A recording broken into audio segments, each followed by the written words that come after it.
No countdown this time, everybody. Oh, but could you share it, actually, Nathan? I will try. I would appreciate it.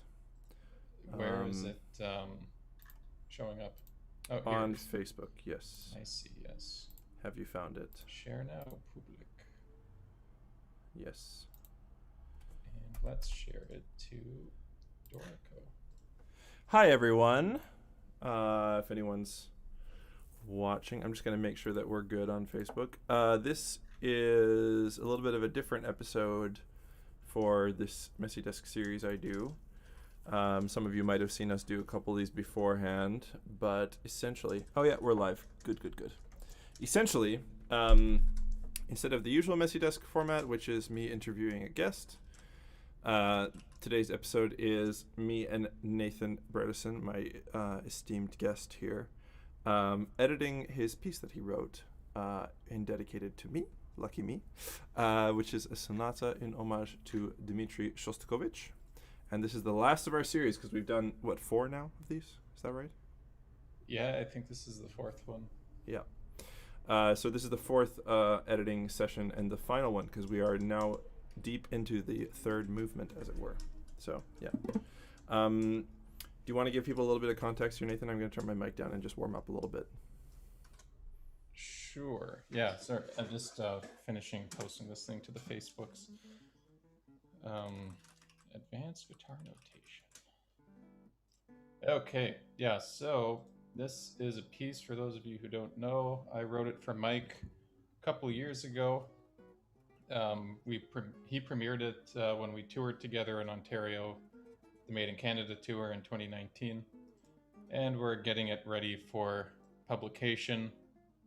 And there's kind of a few reasons for this stream. It's just about kind of showing our process, but also it's about seeing how Dorico works, which is the notation software that I'm using, and formatting in all the fingerings just to give anyone who's interested an idea of what it's like in a normal work session.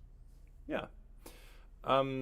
Yes, and Nathan has been doing a lot of work to get used to Dorico and familiar with it. So if you're a guitarist, this might be especially interesting since we're going to go over mostly fingerings, because basically Nathan wrote the piece and he's a guitarist, but he's very kindly taking my suggestions for markings and fingerings and things for future players. So if you have a guitar with you too, give some of the passages a try. Give us your thoughts. You know, if you hear something where you think notating something a certain way would be better, we would love to hear it.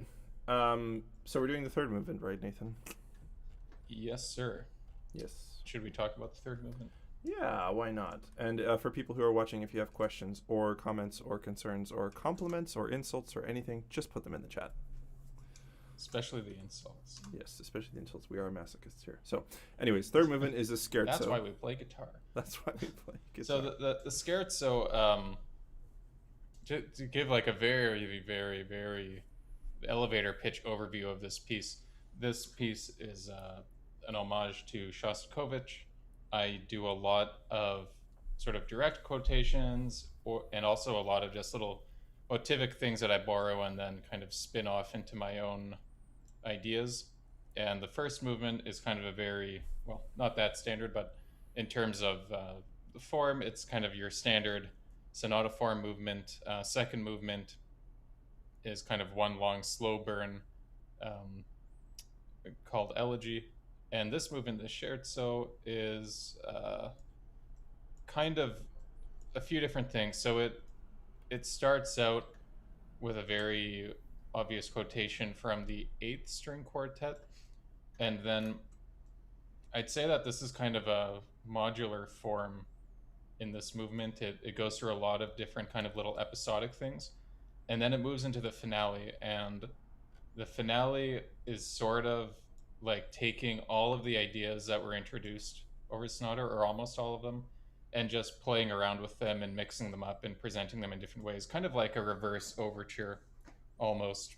And my idea for this was kind of taken from a completely different genre of music, from a metal band called Between the Buried and Me, and in their album Parallax 2, they do this where they have all of these riffs and motifs introduced over the album, and then in the final track, Silent Flight Parliament, it's kind of this 15-minute long culmination of all these ideas, and they mix them around and have fun. It was like, hey, that's a really cool way to tie off a really epic piece. So I did it. You and now did Michael it. has to play it. And now I have to play it. I'm also going to warn everybody, classic performer comment, but this is a bit of an interesting piece to play through in chunks, which is what I'm going to do tonight. So, because, you know, it's one of those things where momentum is best, especially for memory. But, yeah, I'm going to play through like a section, and then we're going to work on the section, putting in fingerings. Nathan's already doing some now. He's cheating, as you can see. Yeah. Nathan likes to do that. So where should I play through first till? I'm going to start from the top, even though we've done the first couple pages, right? Yeah. We finished the first couple pages. I'll play till where, like maybe till the part with this thing, somewhere like that. Yeah, that would get us a little past where we were. Yeah, a little right? past where we left off. That'd be good. Okay, I'm going to play from the top, and then we will all go through and add in things. Sing along if you know the words. Yes, sing along if you know the words. Dot, exactly. dot, dot. Da, da, da. Okay.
Basically till there.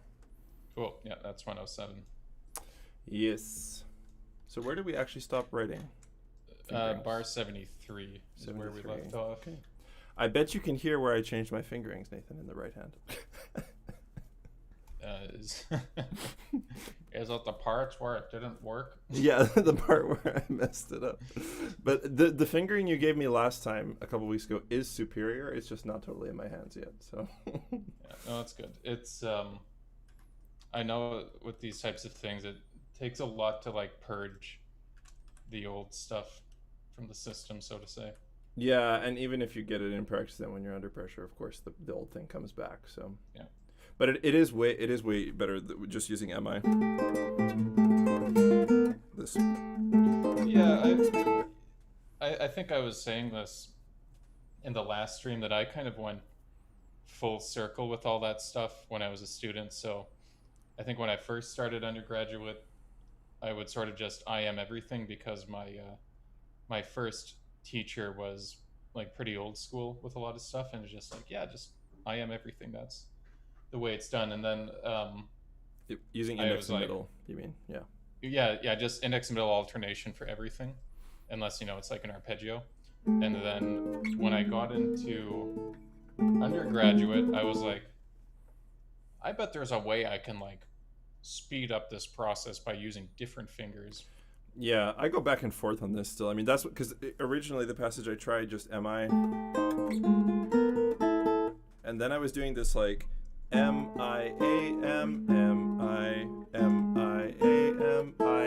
which is like some kind of weird fingering where it goes back and forth. And yeah, you were just pointing out to me last time that it wasn't really even, and I'd been doing that fingering for a long time and it wasn't even, and now I feel a lot more. If I'm just, Good. But it's still hard. Sometimes it works, and sometimes it's just like, yeah, you know what? For all of like the effort it might be saving in one way, it's adding a lot more effort in another way. Yeah, the problem with this passage is that I end up then on MI on the last note, so I finger on the first string, and then I have to grab the fourth string with my index finger right those after. Are always so it ends up being like inevitably a little late. It's like but I feel like because it's the middle of it's like the end of the first part of the phrase and the beginning of the second part of the phrase, it doesn't sound too weird. I don't know. Anyways. Yeah, I always find some of the hardest things are when you have to come out of IM alternation and then suddenly there's a chord. Yeah. Okay, so you're here at measure A80 onwards kind of thing, right? Yeah. Now, are these actually bar indications, or are they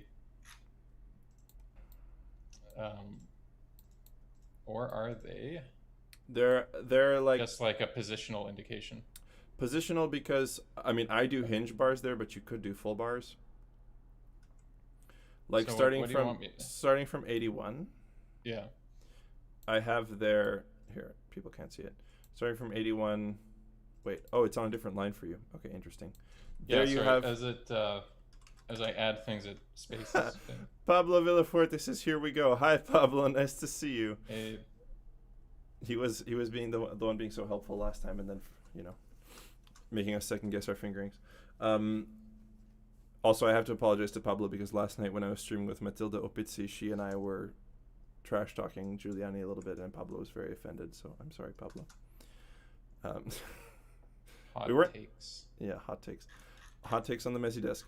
No, because Nathan, you have a measure 81 at the A flat and the E. You have 1, right? So it shows it's a bar.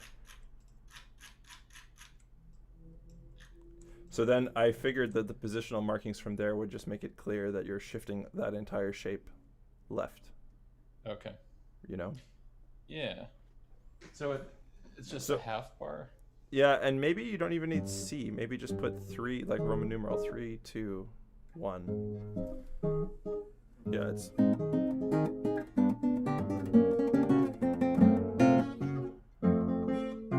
Yeah. Right. Exactly. So you don't have a. Oh, no, you do have one. Yeah. I think I'll just put half bar. Okay, good idea. Because I pre-programmed these things, so I might as well use them. So for people who are wondering what that funky little H is at the bottom right, it's my sign, which Nathan so kindly programmed into Dorico. Because copywriting it. Copyright Mibson. It's what I used for writing a hinge bar in. So in this case, it's this chord. So I'm doing like hinging using the top of my index finger to get the bottom 2 strings barred. And then I have open, obviously, E and B. Now, originally, I was actually doing the chord with like 1, 2, 3, 4, like this. And then I realized that it's so much easier to get up to this if you already have your hand kind of in a hinge shape. And then you're just grabbing it like that. Can you make those right-hand fingerings smaller? Those right-hand fingerings are real big. Yeah, I can scale them down.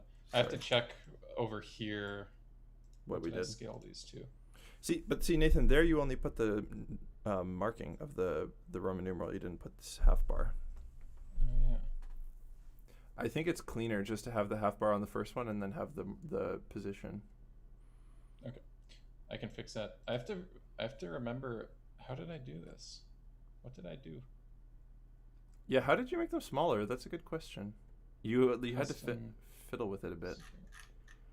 Yeah. And, Plucked fingerings? no, because I think from what I remember, if I just do this, it's going to shrink the note head. Yeah. Zach Pleat says, isn't a ginger bar HB? Why is it called a ginger bar? Am I confused? Is that actually a thing? I think Zach's doing one of his classic Trolls. funnies. Oh, he wrote hinge. Oh, he just misspelled hinge. HB isn't a ginger bar HB. Maybe it is HB. Autocorrect. There you go. Maybe it is HB, but I don't know anything. What do you think? I think putting the hinge bar thing exactly on the string you're hinging is actually more useful for reading. You know, because then you don't have to sort of sort out where it is. It's like clear. I could see. So Zach, I could see HB working, but I can't think of a single piece where I've seen that. Can you? Like, is there a piece that you're thinking of where you saw that, or like an edition of a piece? I just think it's so nice having it precisely on which string you want it, you know? Philip says, do you have from your publisher a pre-template for the format and signs, or is it the pure Dorico original? Well, the publisher is Nathan, so... So, Philip, I think if what you're asking, I built that sign in Dorico. I can show you. So this thing? Yes. Yeah. Yeah, I just did it in the glyph editor, so it's an H and a 1. Just stuck together. Using the glyph editor, yeah. Yeah. Zach says all of scores. I think it's also common in French. Okay, I mean, I feel like... Or all of. All of. ALL space OV. OF. Sorry. Really? I think it's also common in French. Maybe, but I think... I don't know. Am I just crazy, or is it nicer to be able to see exactly which notes you want hinged? I don't know. Maybe. Okay, Philippe, if you're there... I shrank these somehow, and I don't remember how now. Do you know how I might have done that? This right hand thing? Philip, help us, Philip. Philip, you're our only hope. Help us, Philip Alilovich. You're our only hope. How do we make the fingering smaller? I feel like I probably did it in engrave mode. I'm not sure. Pietro says, amazing. Ciao, maestro. Hi, Pietro. Nice to see you. My student Pietro is watching on YouTube. Hi, Pietro. And we say hi. Music, font style. Okay, but the thing is, like, if I edit the font style... It was one of the specific font styles, wasn't it? I know, and this is one of the things where it's like, is Can it you see the if fingering you... font or the fingering text font? No, it was on the bottom bar. I remember. Maybe we should write down that we'll do this later. And move on. Yeah, sure. Sorry, I think people might want to see some more. I'm just confused. All right. Okay, but I do need to just change these things. So.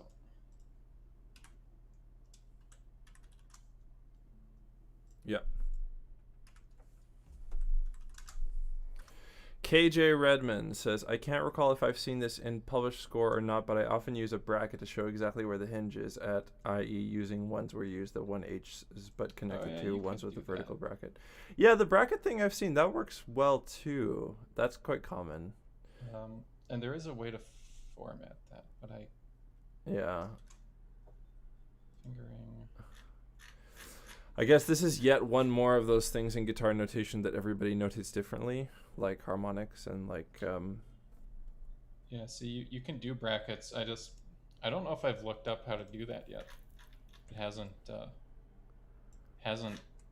the need hasn't come up until now. Okay, I would be curious, Nathan, if you could try and play this part and tell me what you think about this. Okay, before I do that, you took a note out. they're not there. No, that note's there. You're good. Really? This edition somehow already had the notes removed, which is good. But you... I wrote that wrong. It should be like the first, like the bar before. It should be the same as the... Oh, wait, no. No, you're right. You're right. You moved it. I think you and I agreed on that a long time ago. I mean, I don't mind necessarily. I just... Here's what we're going to do. I mean, No, that didn't work. because if you don't do it that way, then it's not consistent with the earlier sections where we changed that. I trust you with my life, Michael. Because this is an amalgamation of the earlier part where you have What the hell is going on? Here that stuff, and now it's... we go. Yeah, be really nice there. that part. Da-da-dun-ding. I mean, the only way to play that Yeah, that's fine. would be that, you know. Zach, burn him. KG says, but I can always get behind a fancy new symbol. Ha. Yeah, I mean, mostly this hinge symbol is just there for like my ego, you know, so that I feel like I contributed something. It's my little concession to him. Yeah. That and moving those notes, you know. Yeah. The only time that Nathan's ever conceded to me. Not true. So this is where I want your opinion. I like to use, actually, as weird as it is, second finger on the C, because it's already on the fourth string from the previous chord.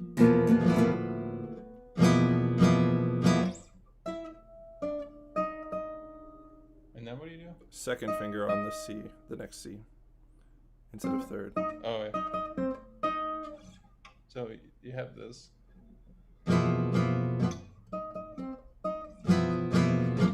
Yeah, I don't know. Second's just so much more comfy for me.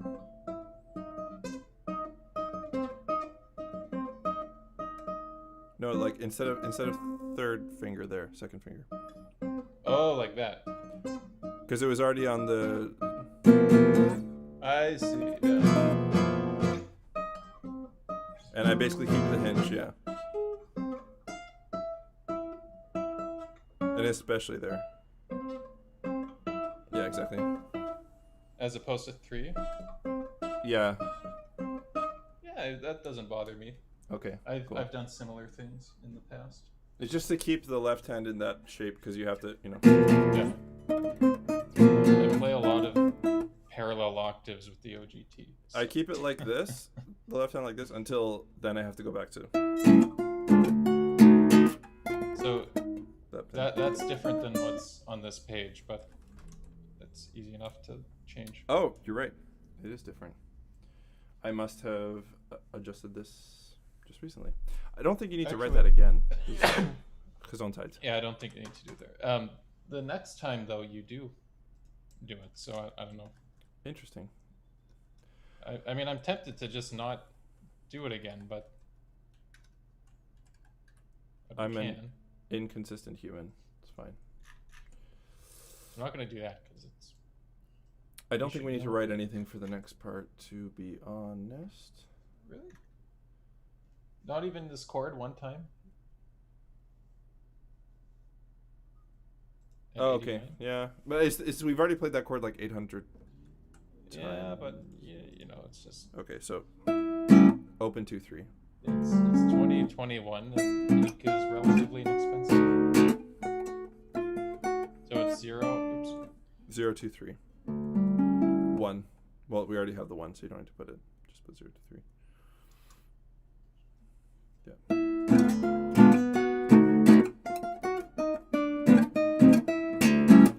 And this is all still just 1/4 stuff. Yeah. I'll just do that. And then this is the same as up here.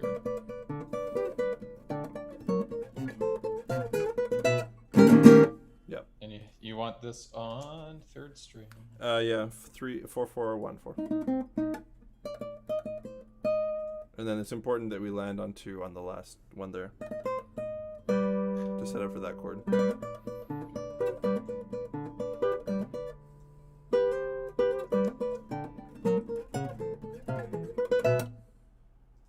That's a fun part to play once you get good at the shifts. It was scary for the first 6 months. Yeah, 3-1. There are too many possibilities of jokes to make to that I just didn't make any. Okay. Thanks. I appreciate it. Very considerate, Nathan. Should it?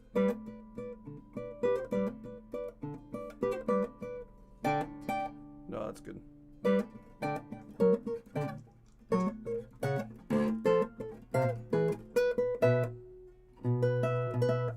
Fun stretchy parts here too. I'm not putting in any slide indications. Are there any places where... No, although this section, some guide finger indications would probably be good. Where we just were.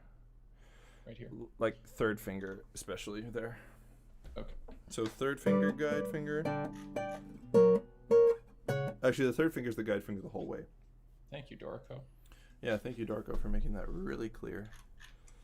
Okay, I think the best to do what's the thing for that? Shift S. Shift Boom. S. And that doesn't even fix it, you son of a gun. What did you do? I tried to just do a page break, and that's not doing it either. Can you not drag the... there we go. Dorico punishes the mouse user. Once you learn that, a lot of it makes sense. Oh, it's all like hotkey stuff? Most of it's done with hotkeys, especially any of these like nudging things in engrave mode for the horizontal stuff. You can't, you just can't. The more I'm recording in Reaper and editing videos in DaVinci Resolve and playing MMORPGs like The Elder Scrolls Online or Final Fantasy XIV, the more that my life is increasingly just Googling hotkeys, you know? Yeah. And like Googling hotkeys and like increasingly trying to make my keybinds more effective, you know, every area of life. This is like, and also using Guitar Pro, because when I teach, I'm using Guitar Pro or Finale. So. Yeah. Well, it's funny you mentioned that because just a couple of weeks ago, I realized that in RX8, Isotope RX8, you can use hotkeys. You can. Yeah. See, this is like switch between attenuation and like gain and replacing when you're doing the instant edit. And I was so excited, and I texted Alex. I was like, Alex, you can use hotkeys to change between these things. I barely have to move the mouse at all. He's like, yeah, I already knew that. Of course, he already knew it. I guess I was just late to the party. Yeah. Well, now I know. So, you know. But it's really going to make me do this for every single one of these. Okay. Thank you, Dorico. I'll play your game, Dorico. This time. I'll play your game this time, Dorico.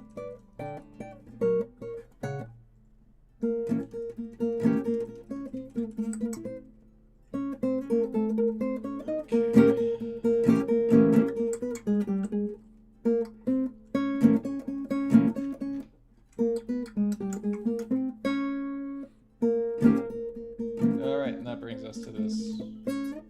Oh no, wait, no, there's tons of stuff I missed. There's a whole bunch of positional markers. Yeah, I don't think we really need them, actually. That's just me being pedantic, probably. Well, we put them in the other place, so. Okay, but this isn't like... The thing is, this isn't the same shape moving up and down. Oh, okay. This is different shapes, so I think that it would be weird. One thing that you might want to put is... What the hell? What? Oh, because it's drop D? Huh? Where is this? How? Explain. Wait, did you... I think you're... Oh, because that's a C sharp. I'm just dumb. No, it should be a C natural, shouldn't it? Oh no, it's right. Yeah, that's correct.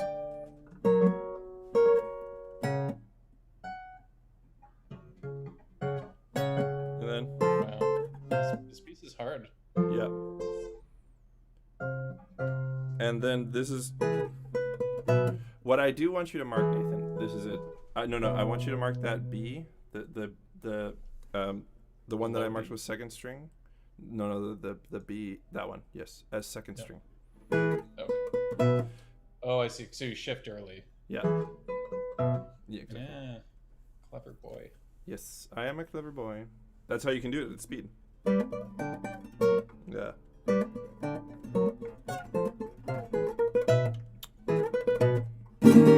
Yeah.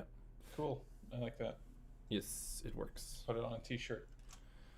Shift early. Shift early. Always shift early. No. 2 and 3, not 3 and 4. What is this? What the Why hell? is this one on the inside? What the hell chord is that, Nathan? Tell me, why did you write that chord? Why? Well, it's just E flat dominant. I know. Okay, let me try this again. It's just reading it that's like, what? Yeah, I know. Well, I mean, we want to be D sharp. No. I'm just being 1, 2, 3. Oh, no, 1. 2. Okay. Because we we put a 3 on here.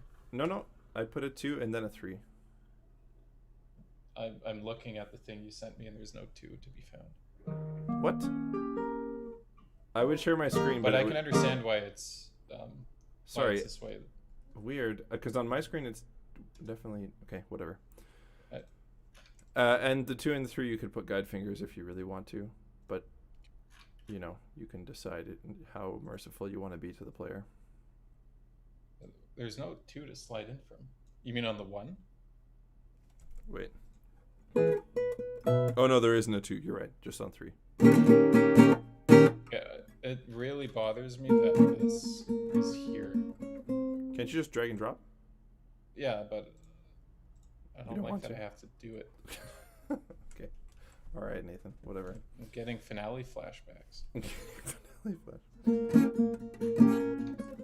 Every time I have to move something with my mouse, it just reminds me of being in finale. All right, we're back to this. Yeah. Where do you want me to I play can't till help but now? notice that you've put nothing here.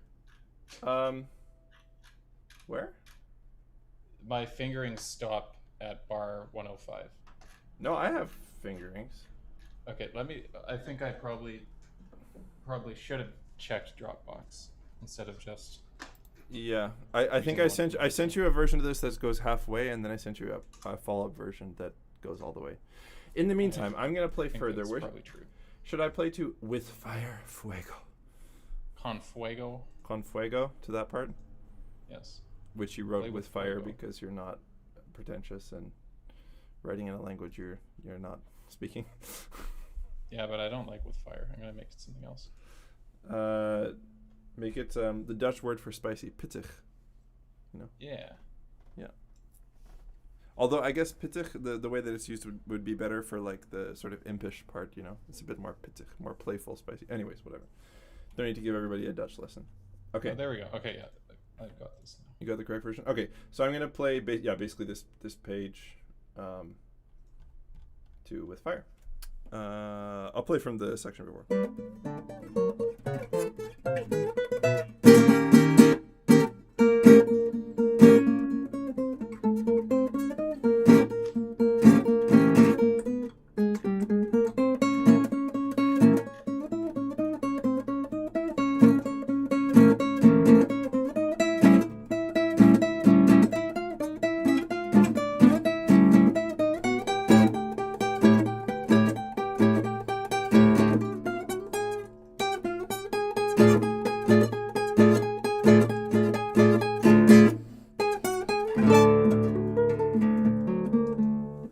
That's the section.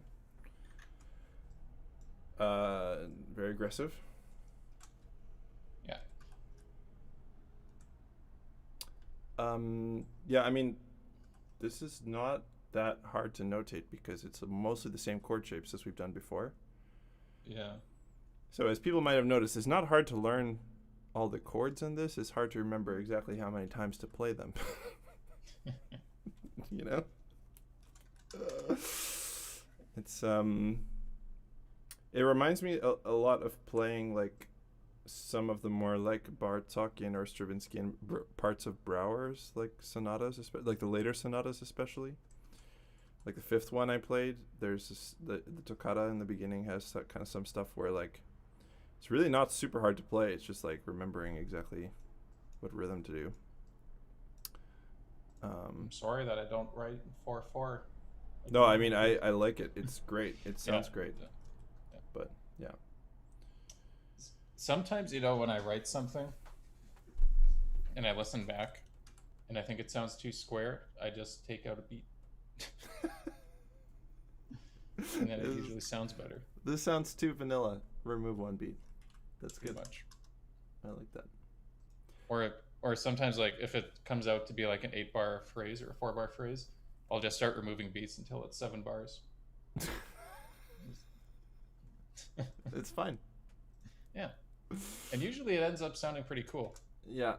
You took out the subito piano at 124. It appears. Or it didn't. Or it didn't make the transfer to Dorico from Finale. That could also be. It might have been a casualty. It got lost in the ether during transition to Dorico or something. Oh, I had a question mark. Why did I have a question mark?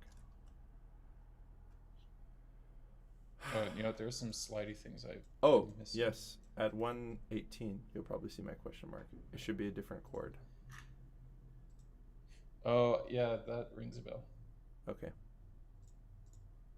Yeah, so let me just make sure this is correct. Wait a minute. Where are we? We're after... No, we're before then. So we're writing... Yeah, correct. Fuck. I mean, fudge.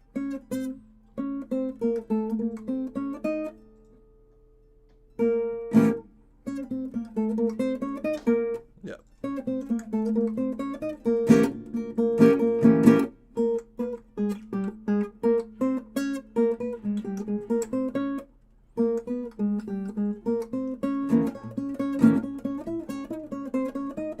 That's the hardest one because I can't do like going to the third and first and fourth string really.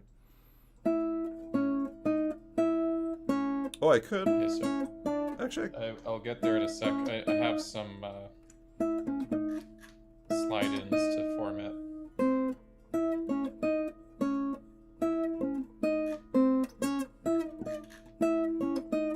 it's actually not easier though. It's harder than doing. That's easier.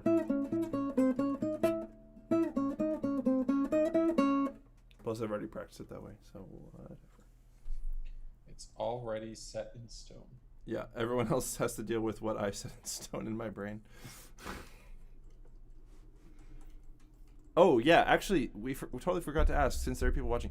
Everyone, we would like your opinion. If you play a piece like this, like a very quite complex, quite advanced piece, would you prefer for there to be a blank version at the back of the book with no fingerings that you could put in your own fingerings completely? Because recently I was having a conversation with Alec Holcomb, who's publishing some super cool stuff in the future coming soon. Stay tuned on the Messy Desk for that. And he was saying that he's going to include at the end of the book like totally blank versions of these pieces, these arrangements he's made. I think it's kind of a cool idea so that you don't have to deal with someone else's fingerings if you want to write in your own. What does everybody in the chat think? Please tell us if you would prefer to have a blank version included in a published score. Because we're writing in a lot of fingerings, as you can tell. Pablo says yes, yes, yes. 3 yeses from Pablo, so that's 3 votes for yes. Because you're publishing this only online for now, right, Nathan? Yeah, but I mean, if people want a printed copy, I'm happy to get them a printed copy. But I see, yeah. But since you're not by default printing a ton of them, it's not like you're wasting a ton of resources by including a blank version at the end, right? Yeah. So. Yeah, it's just a little bit extra fossil fuel burned to make those extra pages. Yeah. Digitally. Exactly. So marginally less damage to the planet. If this is all 1/4, I'm just going to do that. Yeah, just do that. Philip says, yes, Philip, you're a good person to ask this since you publish so many scores. Yes, I do it mixed. I use fingerings not for every bar, but bars who need that kind of specific fingering to underline a musical nuance or if they are being complex. I want always to leave room for the player, so it's a good idea to have a blank score. Okay, yeah. Yeah, cool. Everyone's positive about it so far. See, for example, something like this. To me, if I just saw this with nothing else, I would interpret that to mean just keep doing 1/4. Yeah. I don't think I need to do it for every single one. Yes. Although they're not a... No, you're right. Yeah, just leave it. This one's all the same. In fact, I don't know if I even need to do that, but I will just because it's not exactly the same chord. Sure. Now, 118 is where you have a wrong chord, I believe. Okay. I'm at 117. That's all fine. You don't need to put those in at 117. Oh, the end of 117 has a wrong chord, it seems. Oh, yeah, it does. Exactly. It starts there. Yeah, 117 to 118 both have wrong chords. Okay, so what is it? So...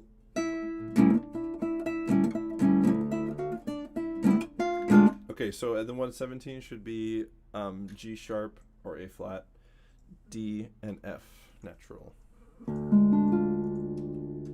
Yeah, I would do A flat actually. That's and then correct. The next one should be that chord, which is F natural, C, oh no, B flat, F natural B, no, F natural B, sorry, natural D natural. Yeah. Yeah. And then you're back at the correct chord. Okay.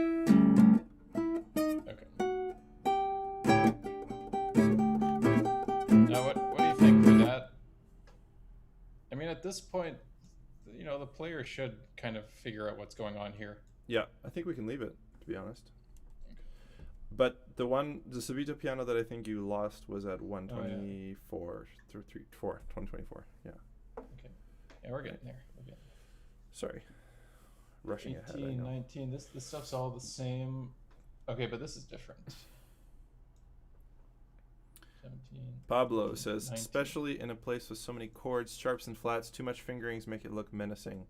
Yeah, I mean, I think this piece looks menacing no matter what you do. I mean, it looks and sounds menacing, so that's good, at least. 2, 1, 3. Yeah, I think you can leave it from there. People can figure it out. Okay, 124. Oh, it's here. Oh, it's just missing in my version. Must have fixed that already. Okay.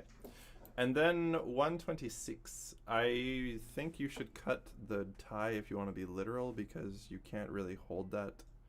What the hell is that note? A.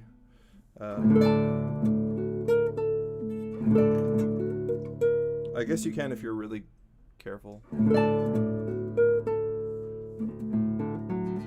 It's better to leave it. I don't know. Okay. And I would specify 4th string for that F sharp. Okay. 3rd finger, 4th string. Yeah. Let me get this.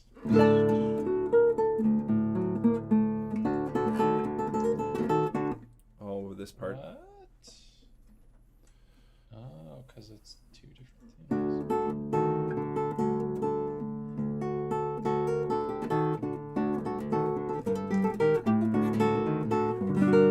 We're not there yet, but I love that chord.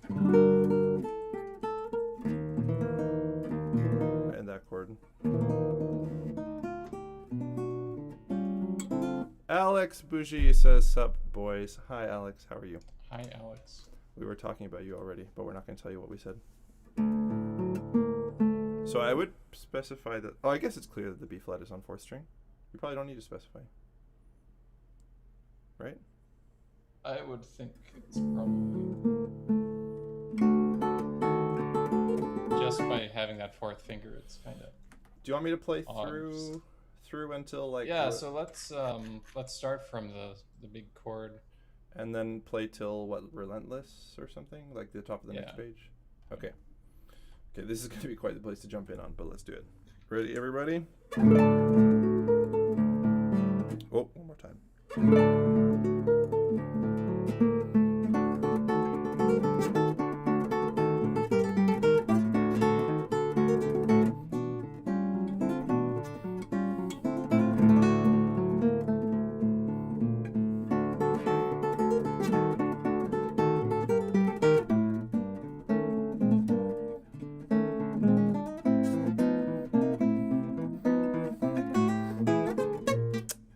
Damn.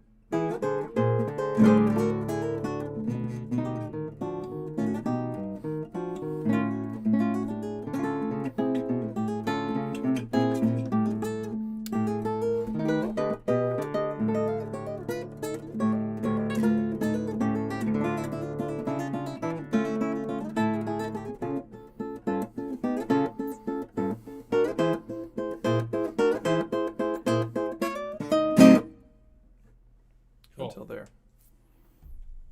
Yeah, so this we have the thing for this. Which thing?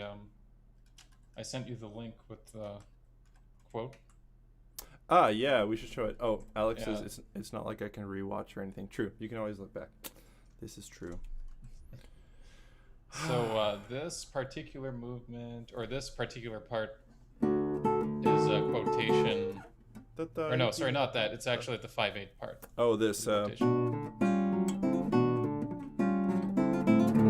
Yeah, so that little chromatic thing is all over the sonata. I think it's in every movement.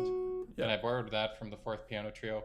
But this thing actually is a theme that I made up and I introduced originally in the fugue section of the first movement. But it's minor key in the first movement, and it kind of gets more and more demented as it goes on, and now it kind of comes back. And it is a triumphant. Yeah, it is kind of a Shostakovian theme, I would say. Oh yeah, with like the flat six and stuff, totally. Yeah. Should I play this chromatic? Yeah. In the actual string quartet, right? Or piano trio, sorry. Yeah, I sent you a link that starts right before it comes in. I'm opening it now.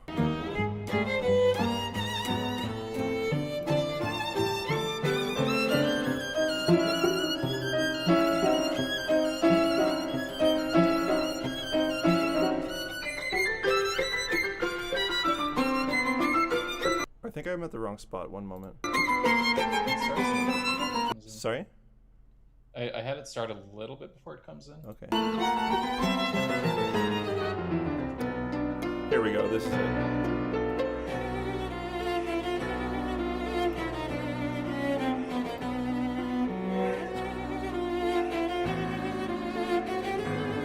Yeah, there you hear. Dee-dum, da-da-da.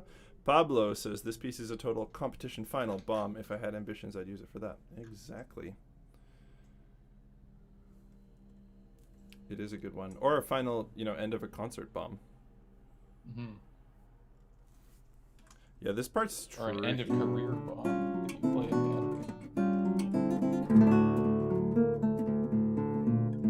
Yeah, or end of your fingers and hands health bomb, Yeah. Okay, are we good with all these? Is this clear? Yeah, I'm wondering if all of this is necessary. So like 128, yeah, 129, yeah, 130, yeah, 131. I kind of feel like They should not know by necessary. Yeah, I think we should treat these people like adults. No? Yeah. But the hinge is nice to know. The hinge, yes, that's important. It's to get to the G on 134 is the idea. Alright.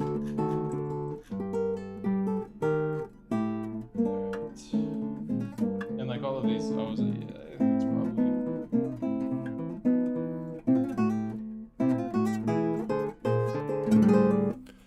I'm curious what you think of all my fingerings in this section.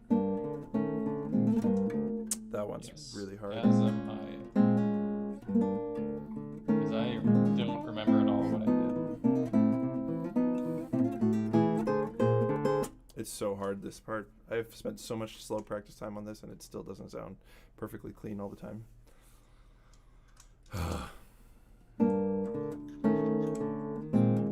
Especially that transition.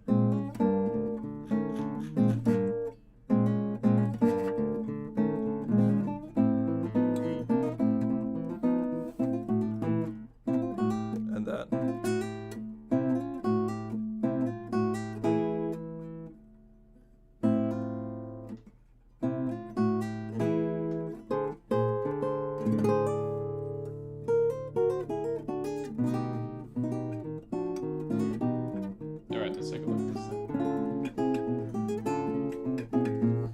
That's also a stretch. Yeah, so I switched to non-hinge there. Yeah. And then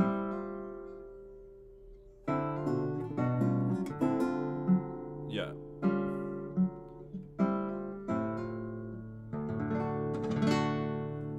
I go to a bar, exactly.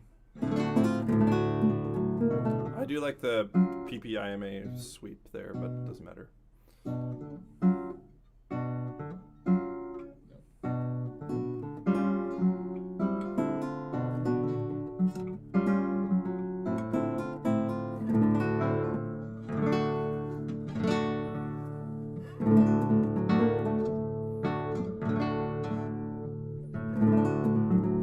And you want to change that to an A right there? Which? At 141. Oh.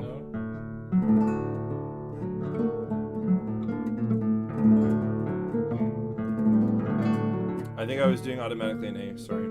The D is fine. Alright, now here's one question. Mm-hmm. We can come back to 3940, but realistically, how long can we actually hold these top two notes?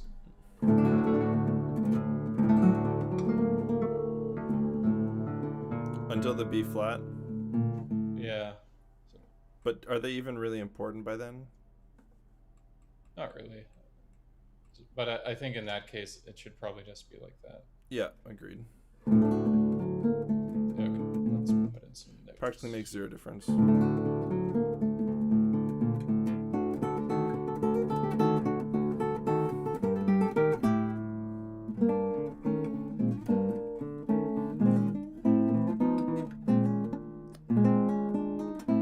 Get ready for your chromatic slurs, guys and gals.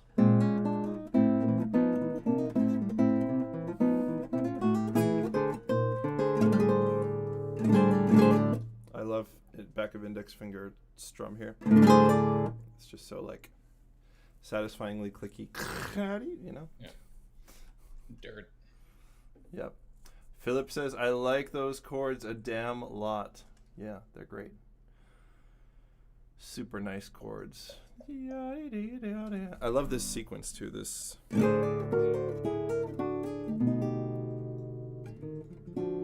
I don't like playing this transition because it's a disaster for my left hand, but it's great.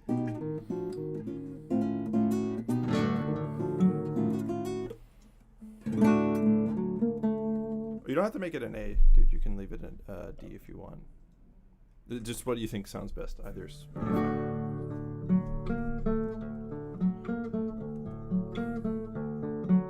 I really prefer the D. Yeah. If you don't like it, then No, I just played the wrong note because my right hand was like, I'm gonna do whatever I feel like, you know. don't you love when the right hand does that? Yeah. What is the Bible verse? Do not let your left hand know what your right hand is doing. It doesn't sound racy at all. The time. Yeah. But not in a good way. Yeah. So you want to put this hinge reminder again? This is like exactly the same as before. Well, actually, no. In this case, we're doing a hinge where before we weren't, I believe. Oh, no, we're not. You're right. I'm pretty sure it's exactly the same. Leave it, yeah. Without it, I mean.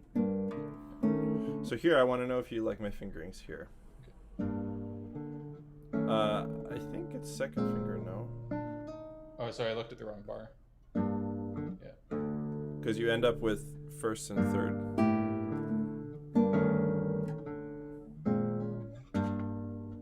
That's the transition that's hard.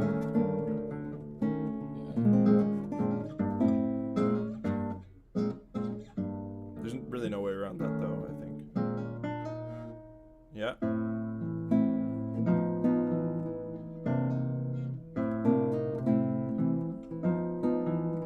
And then this is interesting. I'm doing 1, 3, 4, sliding up with 4. That's cool. No, on the first string. Okay, the first string. Yeah. Yeah.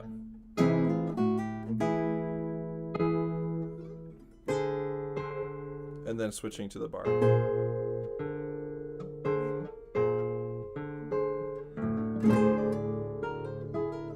Exactly. Yeah, I think that all works. Okay. Yeah, it's just the hinge for the descending thing was much. I'll check on that again, but Plus, then there's this like 151 part's nice. Okay, cool.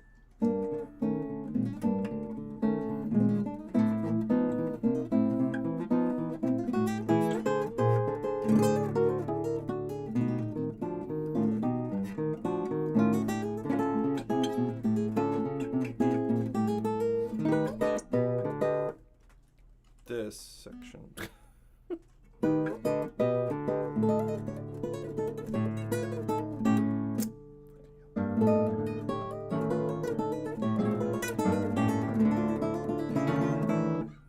Sorry. I feel so unhelpful here, Nathan. I'm just like... You're the pretty face on the operation.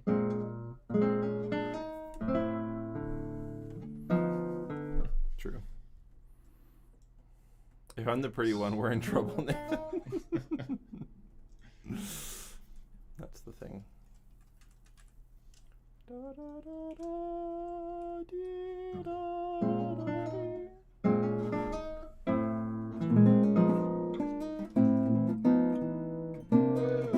did I just do out? Ah, jeez.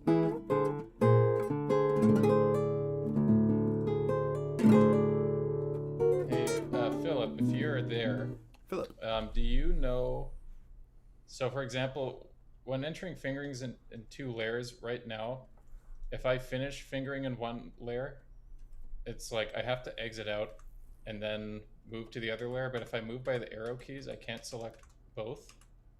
Do you know a way to like make that better so I don't have to use the mouse? Also, that fingering by that E natural is confusing the hell out of me. Okay. Oh, now it makes sense. Never mind. Now it's good because the other ones are there, so it's fine. Okay. It still looks janky, but whatever. Can probably do this. Nope. There we go. Is that better? Yes, that's better. Thank you, Nathan. I live to serve. Mm-hmm.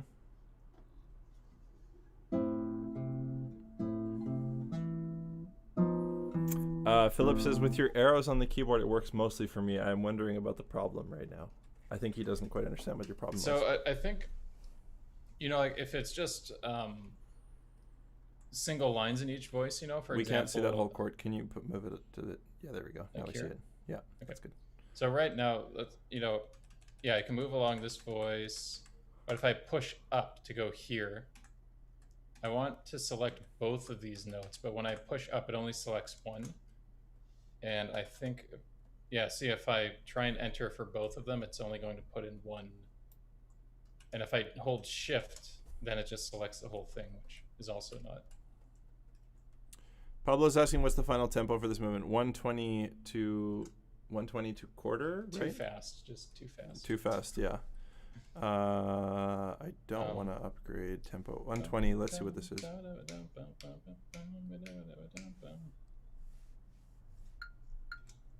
It's a bit ambitious, yeah, I'm kind of cool.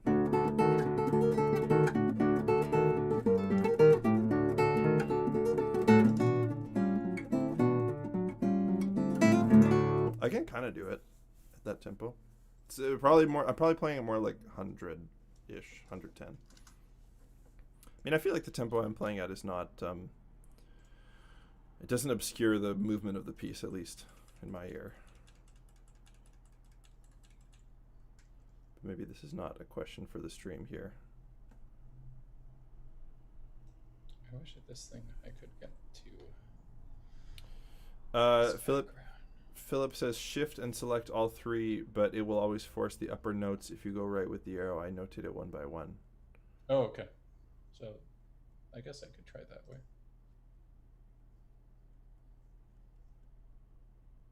All right, where are we, Nathan? Here, sorry.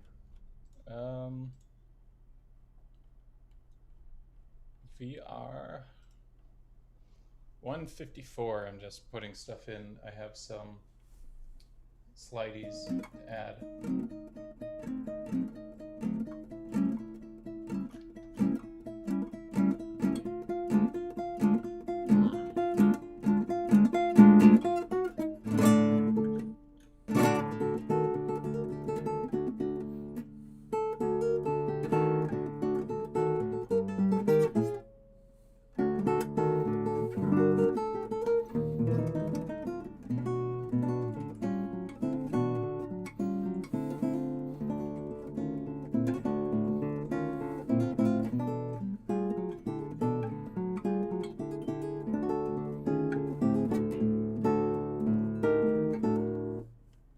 I think this whole part will look cleaner if I put the things on top.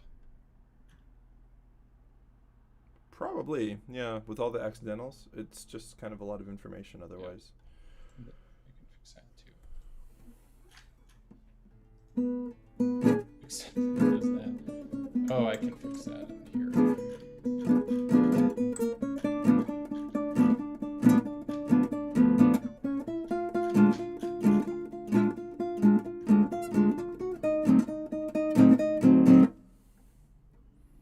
Sorry, I'm like obsessively going over the rhythmic patterns later because I always forget one of them. There's always one that gets me, you know.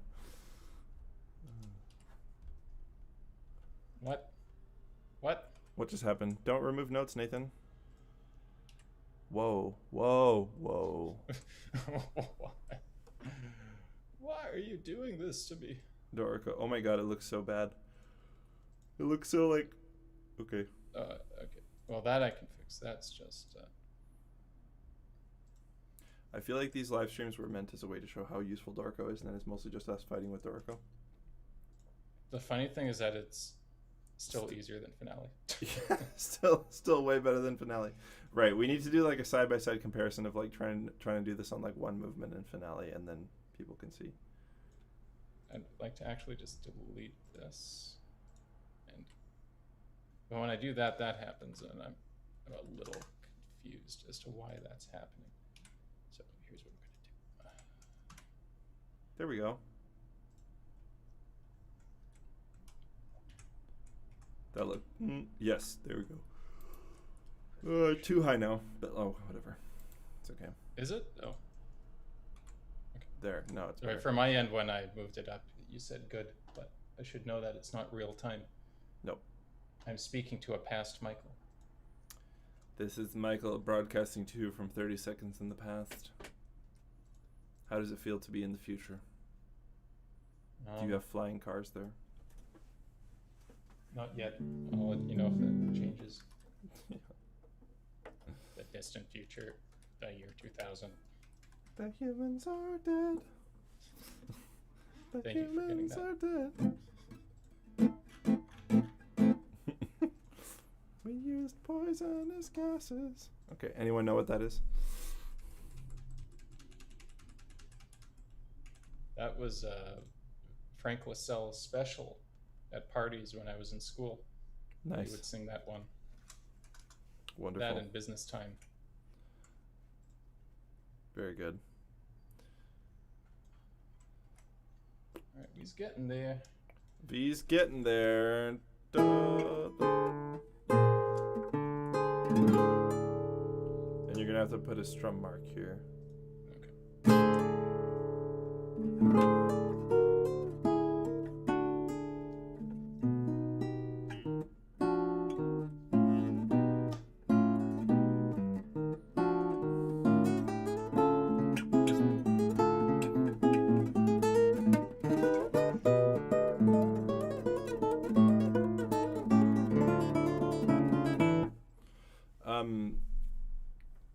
Philip says, always remember, guys, I use Dorico for a short amount of time compared to Sibelius or MuseScore. There I can tell you anything, but I will try to help.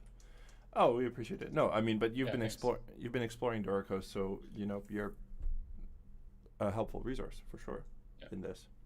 Thank you for your help. And I'm sure you probably had a similar experience to me, Philip, where it's just like the other programs you're just fighting all the time to make it do what you want. Yeah.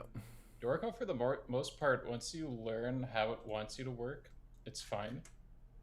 I think a lot of people, and this also went for Tantacruel when he did his review of it, if you go into it like expecting the workflow to be like what you already know, especially if you come from like Finale, less so from Sibelius, but still to an extent, it, it's going to be frustrating. But I find that I know like a lot of people really value the out of the box experience, like that first time using a program. I don't know why that's not tied. Oops. But personally, I don't value it that much. I'd much rather have a program that like is good than one that's necessarily really, really streamlined from the beginning. Yeah, I mean, I know some people don't have time to learn stuff, so I don't know. Yeah, but what really matters when you're invested enough to write whole pieces in this stuff, it's like quality of life in the long term, right? It's the same with it's the same with anything, really. I mean, that's why we work on improving difficult techniques on guitar that in the long run improve our quality of life in terms of being able to play pieces, right? Oh, classic. Very nice. Okay, I gotta take out some of these system breaks. Philip says the first 2 weeks were hell because it took me a huge bunch of practice to notate a second voice. Yeah, I rage quit the first time I used it because the note input was so different than what I was used to.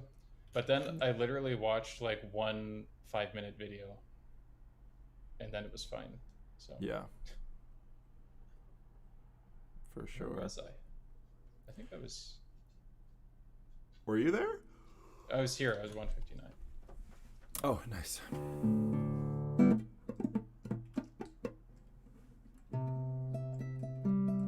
But they give you a month, and my buddy Alex Bougie, he just converted.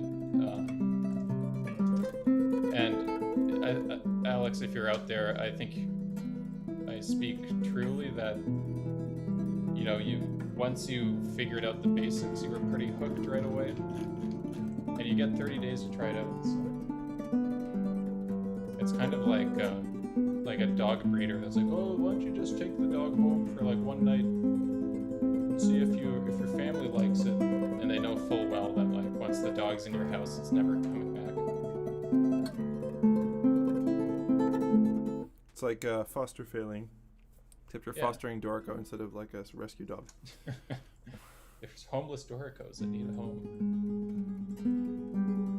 Daniel Spreadbury is homeless.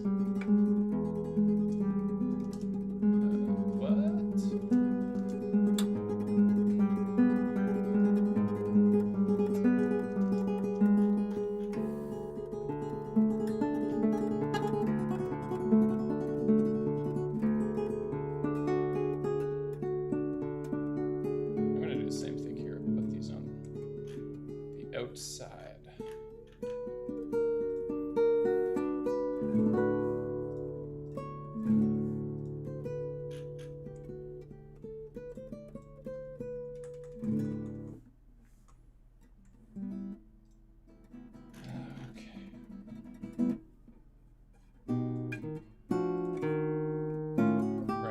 Optional notes.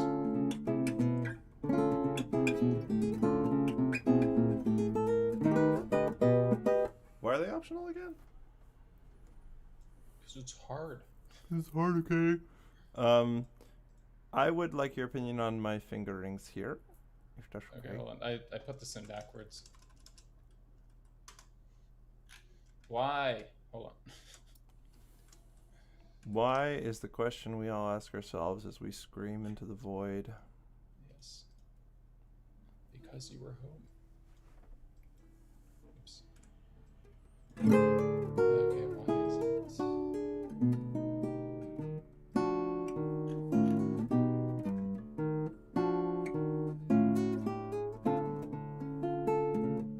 I like that chord.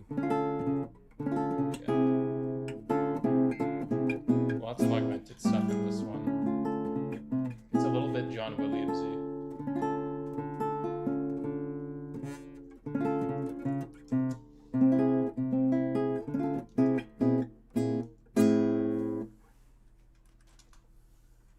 Three, four, two.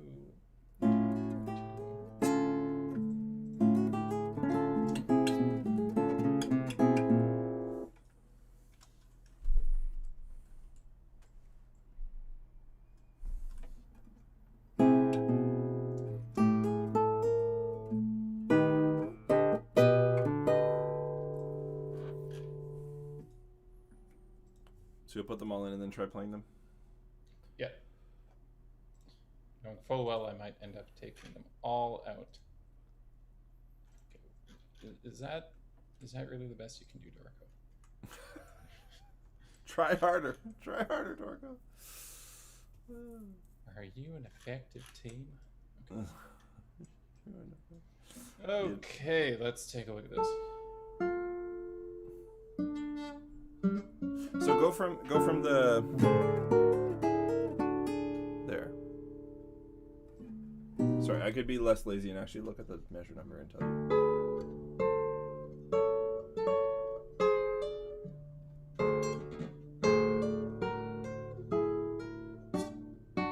Measure 159.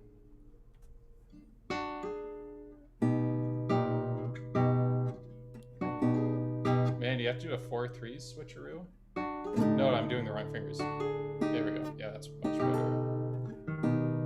Yeah.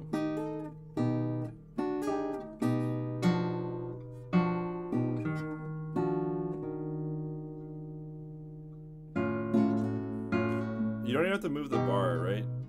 From what you had.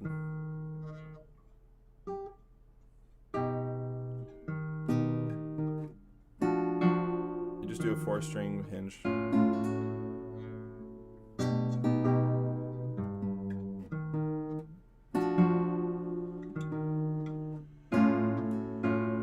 And don't move the bar again. Well, if you want to do it on time. Yeah.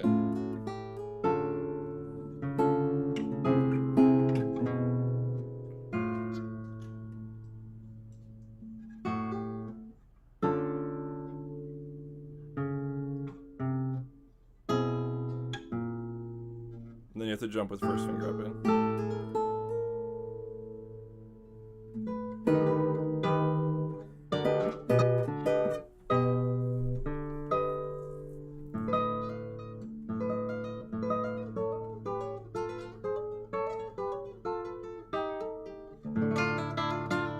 Yeah. I think it has to be this. Okay, yeah. That's very nice. Notice yeah. how that's not an endorsement, that's just Yeah. a statement. Yeah. Not an endorsement. Yeah, okay, I'd be tempted. but to do like a slide. Ugh. It's tough though. I don't know. I mean, just because your first finger's already doing like a 4-string more or less bar right here. Wait. So what if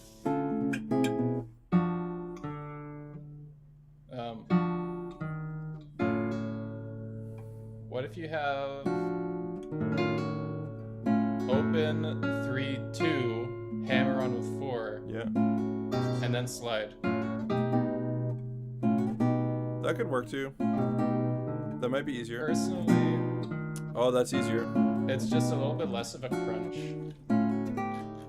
on that on the slurry part. And then you can do, okay, that's great. And then the next one you can do 2, 3, 4, your thing again. And then just switch to 1 and 2 Nice, yeah. to get to. Teamwork. Great. Okay, Nathan, you're a genius. I have my moments. So.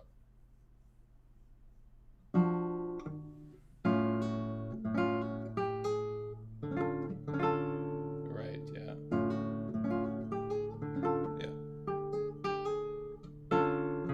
Yeah, and then this thing, it has to be this. I remember this from when I wrote it. I was like, This is probably doable.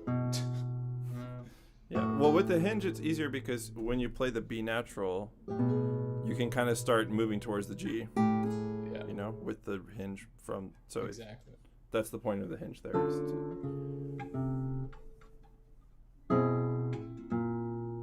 and then you can also use the hinge there. So, yeah. Okay. Except you have to go up with one. Here it's a 1-2 1-2. Yeah. Okay. Yeah. I have to add this in. Okay. Well, we improved the fingering slightly. Yeah. That's what we're all about here on the Messy Desk, is slightly improving things that are probably still not super playable, but can be done, you know? It's better than good. It's good enough. Yep. That's my motto. Me too. You know, I mean, the problem is good enough really depends on the person and the listener, so it's kind of hard to, you know, and the player, so yeah. It's really postmodernist of you, Michael. I'm surprised. Yeah. I'm all about this like neo-Marxist postmodernism, you know. As if that's even a thing. Anyways. They're destroying our way of life. This piece is destroying my way of life. No, I'm just kidding. I actually love it. By which I mean I haven't slept in a month. Yeah. Not because of the piece, though, just because I've been, you know, I don't know, doing whatever. Because you've been playing Final Fantasy Online. Final Fantasy or no Elder Scrolls. But yeah. 3, 4, 2. Hey, man, we all need to relax somehow, you know. That is true. Sorry, this is the same thing twice. Do I actually need to? Probably not. I'll just put in the B. 1. Yeah. All right, and then here. You have a little finger swap. Nope. Because it's 2, 3, 4. You're doing the thing that I. Do I? Oh, it's a tritone. I'm just dumb.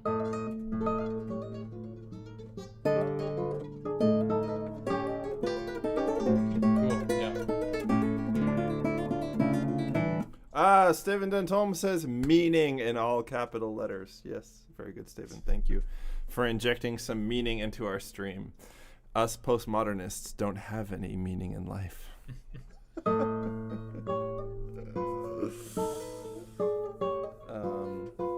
Because, you know, how can you have meaning without the Judeo-Christian substrate of your society? Okay, anyways. Demonetized. Demonetized. Okay. This is getting a little bit squished. Oh, I thought I took out all the system breaks. Did you? That looks fine to me. It doesn't look too squished. Looks I don't like bars 164. It looks kind of jank. I guess. Your score janked or your money back. Philip says, wait, Mike, you're a postmodernist and use Guitar Pro. That's full of meaning, especially for power metal bands. You know, people give Guitar Pro some shit, but let me tell you.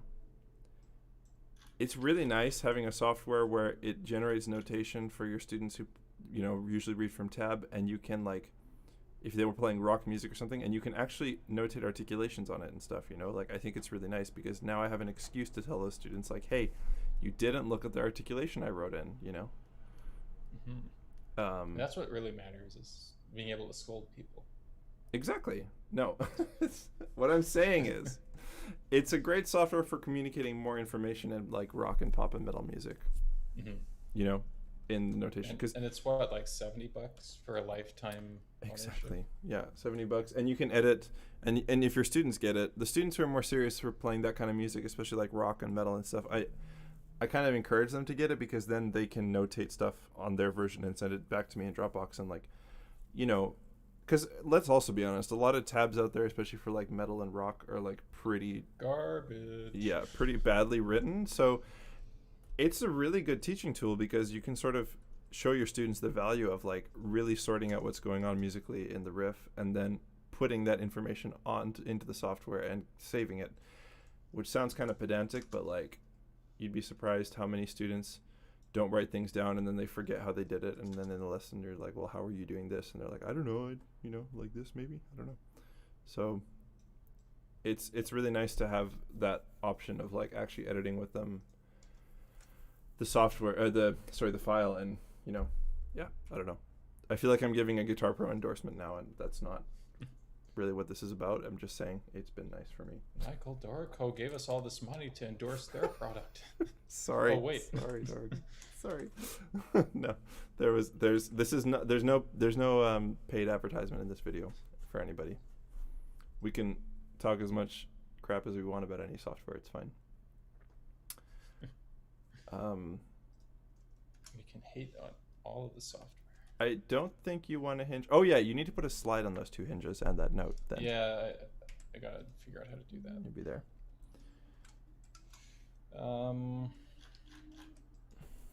This is gonna be really jank. I'm telling you now. I'm ready. Give it to me. Show me the jank. Ready for it. There Oh it is. my god. It's not even going the right direction. It's going like.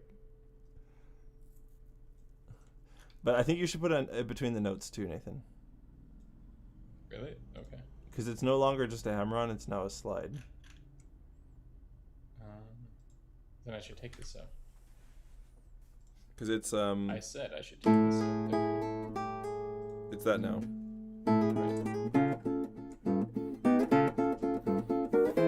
Yeah, let's.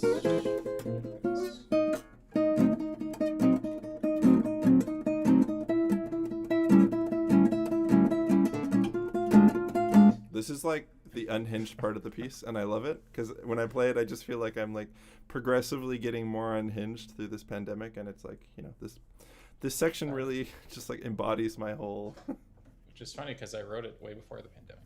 Okay, watch this. As I move this over, they shrink. That's the value that you get. Like that. What is happening? Oh man. That's see, you can't do things like that in Finale. Yeah, like that's the thing. Even if it is kind of janky when it's like auto, what is it called, generating something. It's great that you can sort of grab it and just move it around and manipulate it. I mean, you can grab and move a lot of stuff in Finale. I was actually being facetious that time. It's like, oh, that's pretty janky, but it's okay. I've never even gotten that far with Finale of figuring out how to do that. That shows you how much I know about Finale. These system breaks keep showing up out of nowhere, and every time I try and delete one, that happens, and I don't see where this other system break is. Wow, that looks readable. Yeah, this is. You ever heard of someone called Nancaro? That's what his scores look like. I don't know who that is. It's like he wrote all of his pieces on piano roll, and it would be just like basically black MIDI but on piano roll, like a player piano. What was his first name? Conlin or something? Interesting. Philip says this is critical. Looks like a jazz chord. There you go. The poo poo pee pee chord, Yeah. Okay, this is the level of discourse we've arrived at today. Well, Frodo and Sam were pretty done by the time they got to Mount Doom, I'd say. It's true, yeah. I hope you guys liked my thumbnail for this show. It was fun to make. I emotionally identify with Samwise on many levels. Yeah. I mean, in the story of, our tour and this piece, you have been the one who's had to like carry me when I fall over, which is like metaphorically, which is good. And a few times after the bar. Yeah, a few times after the bar, exactly. Hamilton, right? Yeah. Um. All right.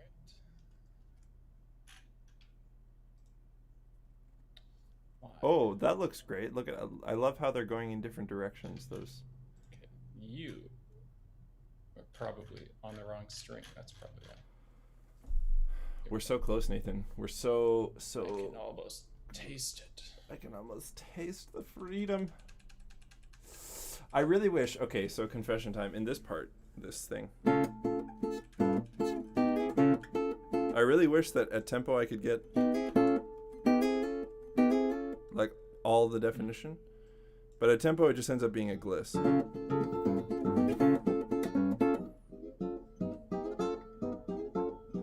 That's tough, man.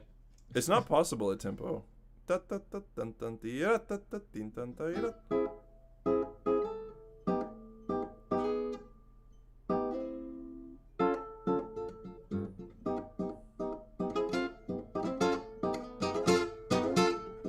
Yeah, you could do something like that. I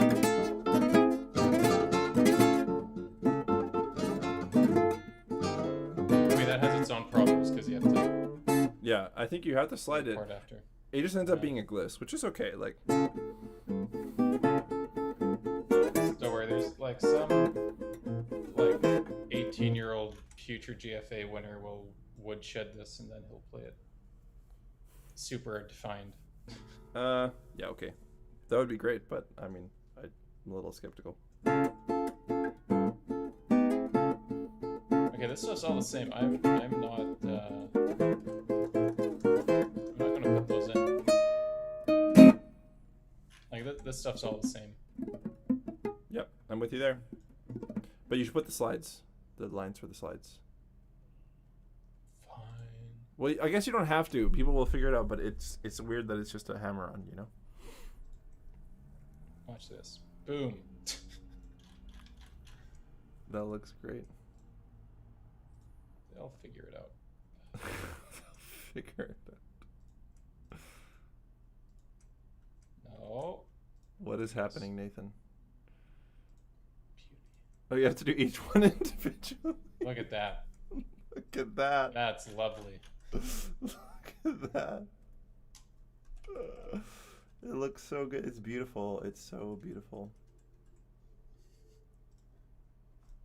You know, like in Bird Box, everyone was like, they'd see something and then they'd immediately kill themselves. I think this is what they saw. Yeah. They just saw these little lines in the sky. I don't like that at all, Michael. You don't? No. This offends my every sensibility. Well, what other alternative? Well, let me make sure they're parallel at the very least. That looks even more. Oh, I understand. Okay, sorry. We're having fun here, people. This is peak fun right now. What the heck? This is what I want to do on my day off, you know, in the evening.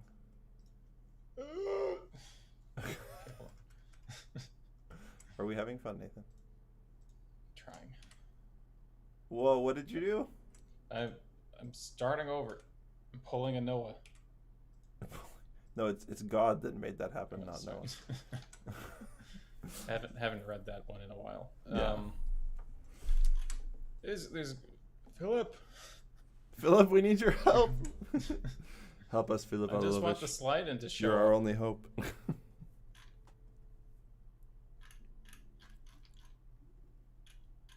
I just want a line between these two notes that doesn't need a lot of tweaking.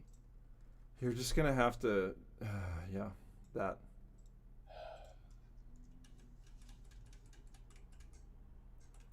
Okay. He said, "What's up again?" We're having trouble, if you can tell on the screen, with these. So, I just want a line to like show a slide that doesn't look like trash. Make my score not look like trash, Philip. So, like I tried to do this and just that, and then it gives me this little deformed thing. Philip says, "I am parallel editing as well." He's editing while listening to this. Wow, that's brave. It's a lot of Dorico. It's like more than the doctor's recommended amount. Daily dosage of Dorico. I can't even. There we go. Oh, that looks okay. I don't know what you're We're complaining about, getting Nathan. there. That looks good. Yeah. Well, because they weren't parallel before, it was really obvious. Oh. At least for my screen's bigger. I think you're also a little on the spectrum. That's not what I was gonna say. Detail oriented, Nathan. But that's one way of putting it. Philip says increase the range between notes. I think it might look better than what I found out is have like 5 bars max per line. That is a good point. Okay. And I do have to do a fair bit of post editing. So the one at the bottom, Nathan, is a little too low and a little too long. Yes. Okay, you don't have to laugh every time I make some kind of comment that could be even remotely. Oh yeah, look, it's nope, not you. Oh, you're really gonna make me? Oh my god.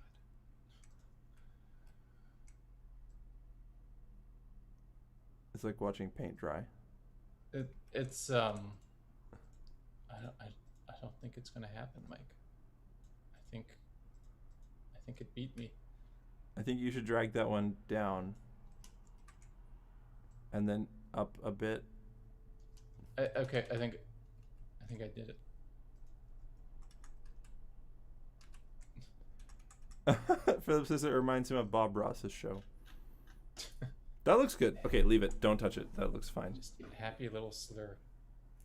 Yeah. I'll probably fix that later. That hurts me on a deep level. Can we? Oh no, I have to do it again and again. Oh man. I don't really have to do it again. No, you can leave it, I guess. It's fine. If I did it here, I kind of do have to do it here. Well, Nathan, are you ready? Are you ready to rumble? Doing it later. Where do these system breaks come from? Can we cut another note, please? Yeah. Hold on. I just... That looks real nice. Which note? The A natural at 77, the 5/8 bar. You know how we cut it out in the last chord?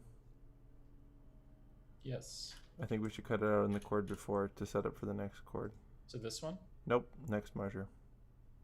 This one? Yes. Oh, I see. You want them both gone? Yeah, for consistency. And so that it's easier to play the next measure. We end up going... Right. Yeah, it keeps the fourth finger open. That makes sense.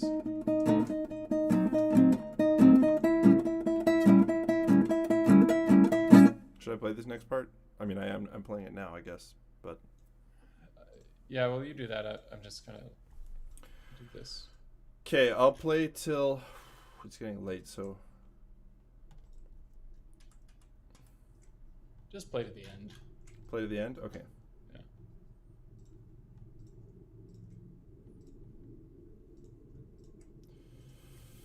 Okay. Where do we go from? I'll go from...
Nice finish. Thanks. I think I played some wrong number of chords somewhere in the last page. I don't know. We'll see here. I'll check the chord ledger. Did he play exactly the right number of eighth notes? That's the question. Well, not too bad for 10 p.m., I have to say. I'm struggling, Mike. Are you still in Slurland over here? Oh, you did it on the previous one. This one looks pretty good, actually. I like this one more than that one. Can you just like copy paste a group or no? I don't think. Is there no drag select in Dorico? No. How are there still 5 of you watching? Thanks so much, guys. This is amazing. They must be gluttons for punishment. Yeah.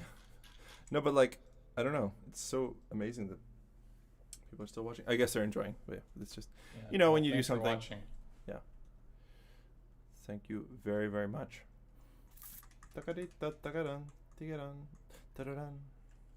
just trying to hurt me now, Dorico. Nathan, I'm sorry, but like your like very detail oriented side is just like on full display right now, and it's glorious. I don't know. I think they have to go vertically, right? I could just do this 3 times. It was 3. Thrice. That's good. Thrice I tell thee. Perfect. Thrice. Where do these system breaks keep coming from? Oh my gosh.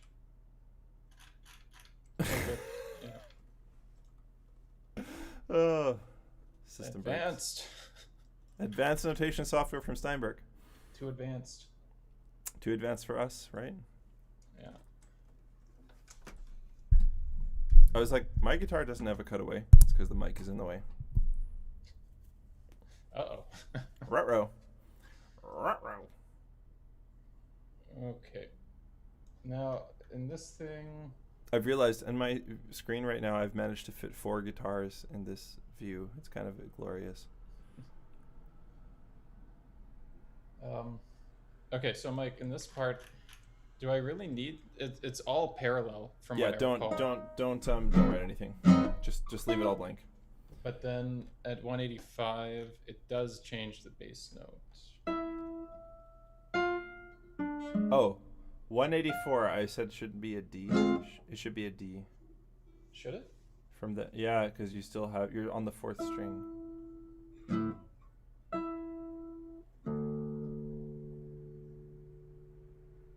Hold on,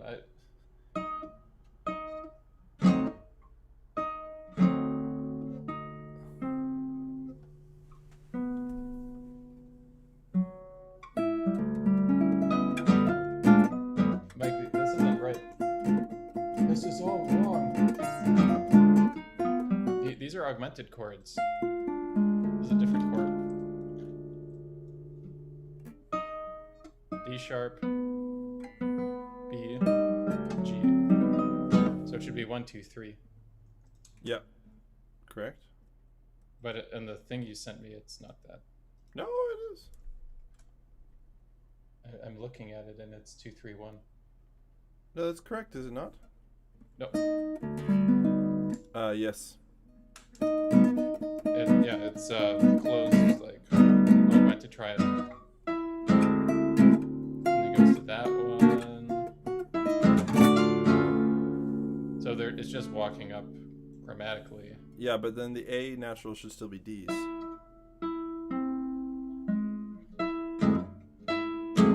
Should be a D in the C string still. I see, yeah. So right here, this is the wrong chord. Yeah. Entirely. Yeah. Yes, Exactly. I can see clearly now. I can see clearly now. His mind has gone. Okay, good. And then we're fine.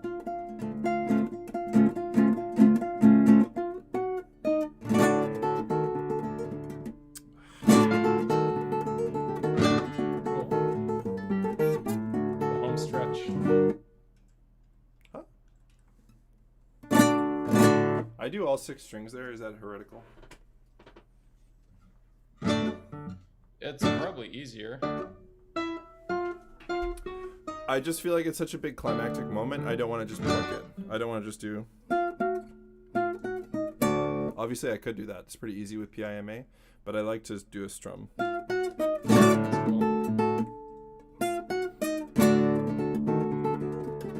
I'll add that just for you, Mike. Oh, thank you. I do a Rasguado, but I don't think you should write that. Rasguado. My type of Rasguado. My type of Rasguado. I hope everyone has seen that video. The Julian Bream Paco mashup. You know what I'm talking about? I don't think I've seen it actually. No, it's like the Aranjuez cadenza, and it goes back and forth between Bream and then Paco playing. Yeah. You just see. Yeah, I love Julian Bream, this is all the same. but yeah. Except for no, it's not quite the same because I do a hinge at the very end before this chord. For the big one, yeah. No, like on 196, I do a hinge on the A. Whereas in previous parts I didn't, but maybe we can leave it blank and people will figure it out. Well, I think that's worth adding.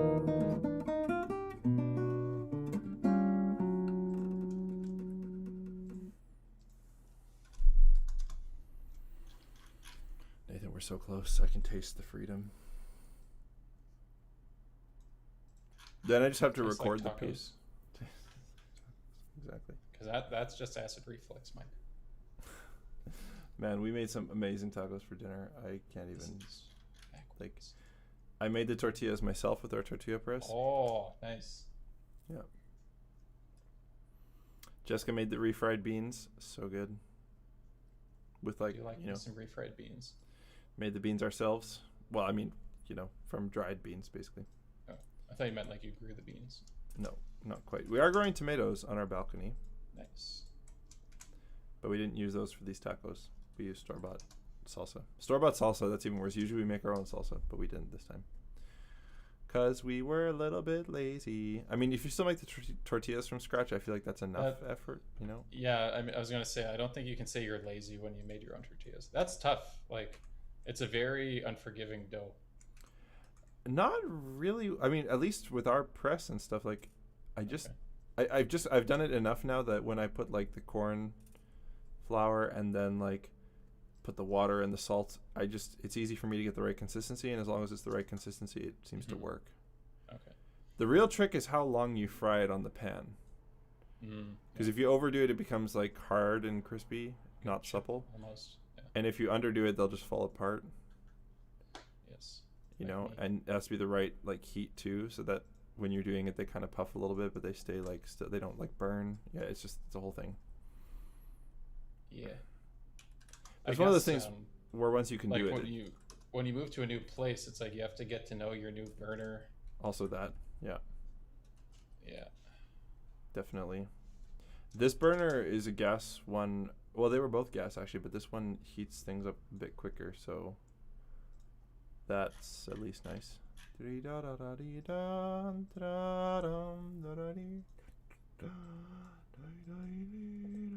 This part is one of the hardest ones too. This stuff. Oh yeah, this part's tough.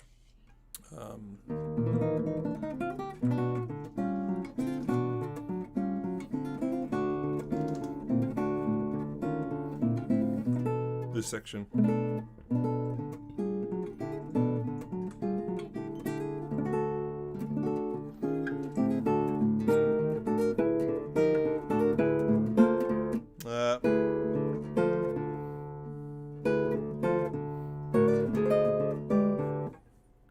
That whole section.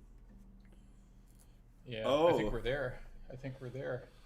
Alex says they are undertaking indeed. Please FedEx some to Canada. I don't know if sending tortillas through the mail is a good idea, Alex. You'll have to visit the Netherlands, or I'll come to Ottawa again. And if we can find a tortilla press, then I can make some. If somebody has one there. I have a tortilla press. Or there you go. My mother does. Yeah. Can borrow tortilla party from Carolyn. We can borrow a tortilla press. Yes. Yeah, those are fun. I find I guess it's probably just a matter of you have to do it a lot, but I always find they get really like sticky when you're trying to press them. For me, it's like when you add. So I just use corn flour, salt, and water. And what I do is just like when you add the water to the flour and the salt, and then you mix it with your hand, you add less water than you think you'll need. Right. Yeah. And then if it still breaks apart when you try and make a ball, you add a little more water, and then you mix it again. And then if it still breaks apart, you add a bit more until it's like just sticking together enough.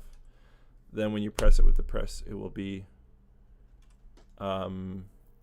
it'll stay together, but it won't fall apart when you transfer it to the pan. And then once it's fried a little bit, it will stay together anyways, right? So yeah, it's one of those things like any kind of dough, it's all tactile. You just have to kind of get your hands in there and exactly know what to look for. Precisely. Alex is looking forward to it. My mother has one too. Tortilla party. Yes, we'll have a taco party. It'll be great.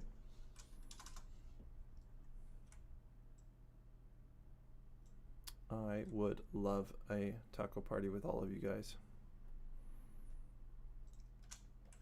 Everyone's invited. Everyone on Facebook. Yep.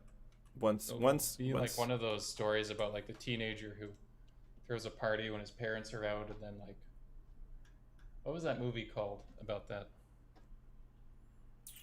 I don't know. I don't think I saw it. Oh, it was a really stupid movie, but probably good I didn't see it then.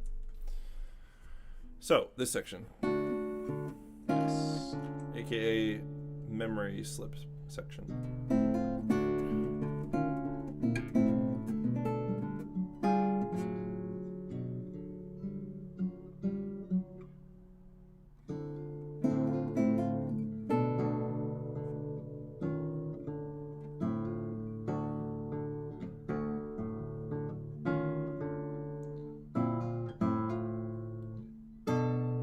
That's a hard one, but yeah. It helps if you do a sneaky arpeggio on the arrival. Ooh. And then I do this. I do 2 and 4. I'm looking at the wrong screen. Hold on. 2 and 4. Yeah. And then 2 and 4 to 3. And then use that third finger moment to switch to 1, 2, 4 again. That's a hard one too. Yeah.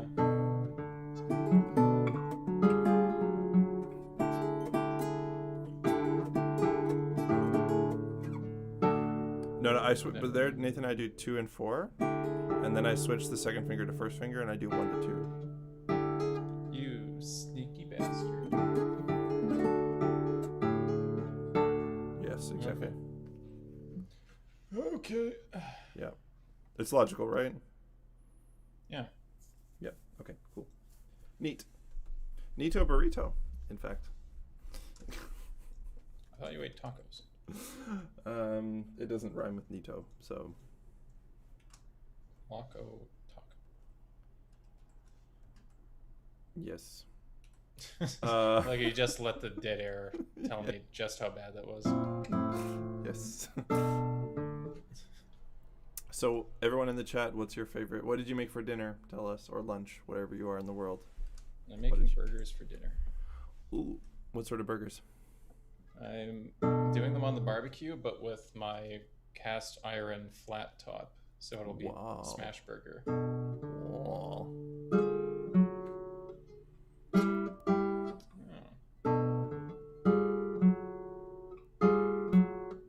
That's crunch, man. What was I thinking? Like, sound-wise or in terms of playing? It's crunchy. I like it. Crunchy is good. It's pitzig, you know? Yeah. It's a bit spicy. I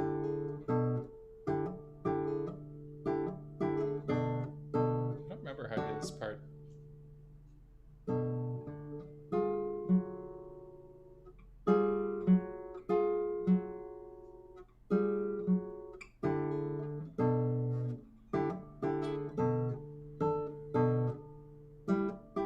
Oh, you gotta do it that, yeah. That's Okay. that's it. That's the fingering I do. Yeah. Maintain using the third finger momentum.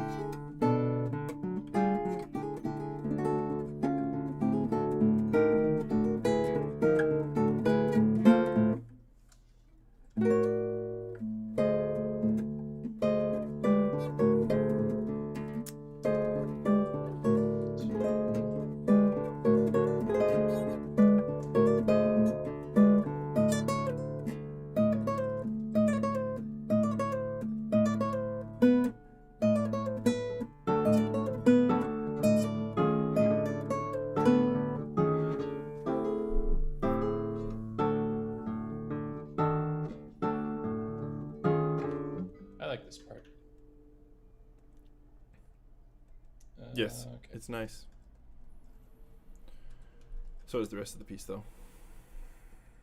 There's this part in particular. I was like, I don't think I had it initially, and then I was like, it needs something to sort of, I don't know, like sell the ending a bit more. Yeah. So I put in this whole pedal thing. I kind of just want to do it like this. I think it's obvious that it's all the same shape. Yeah, there are some places where I do hinges, though, in order to get the bar chords set up. Okay. Oh, I see. Those are probably the only We'll put those ones in. important things to put in. So at measure... 207, second one. Yeah, 207 until 209, and then we go back to non-hinge at 209.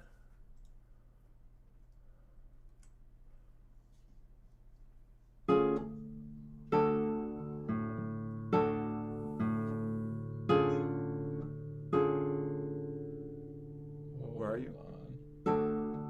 Oh, I was going the wrong way. Yeah. I was going to ask.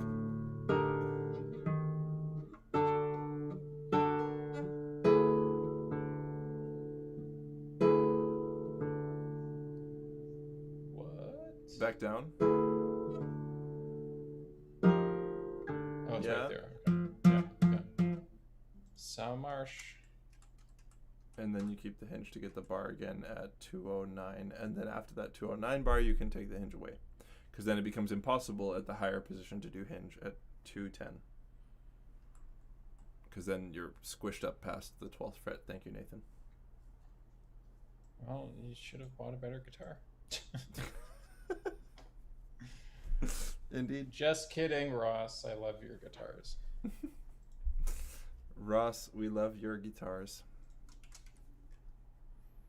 Very much so.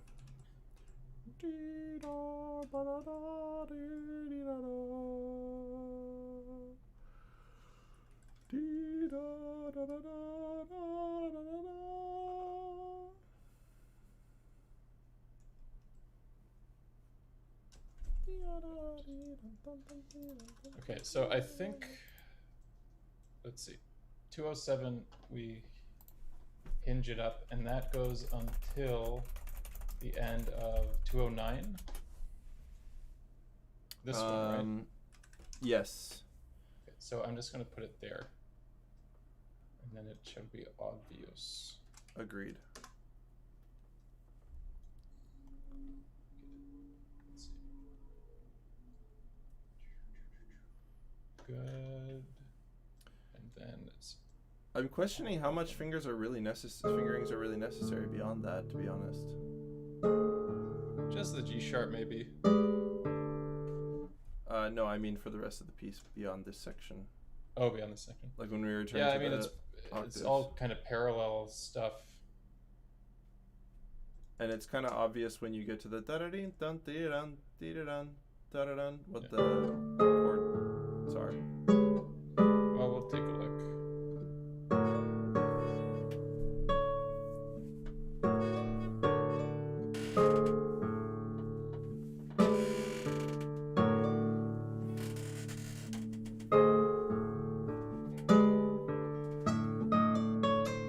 I do slide with second 4, 3, finger. 2, 2.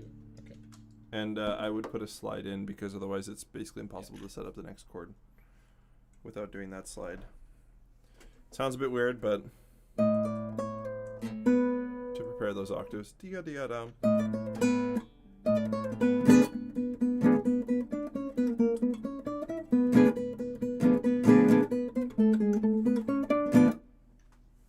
Yes, except I think I just played the wrong part. LOL. Back is where we started. 0, 2, 3, 1, 4.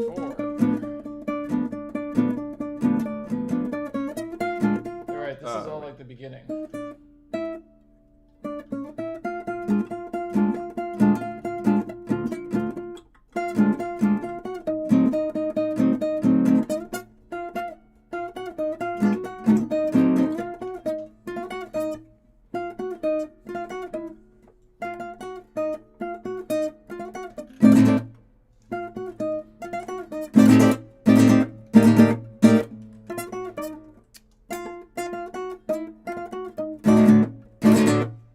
I see that you have a note erased here with a question mark.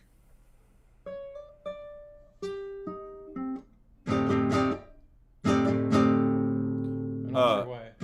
It was erased in my version, but you must have fixed it. Okay. It should be there. There's no reason for it to be there.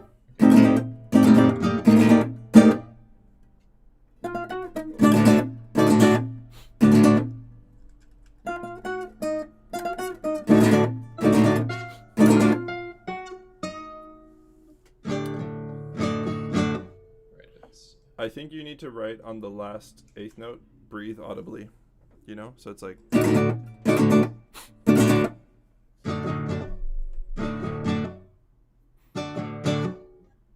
On that last rest on the first beat, it's nice to breathe.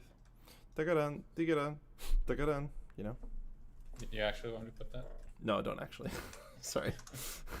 I can't tell. I can't tell if he's joking or not.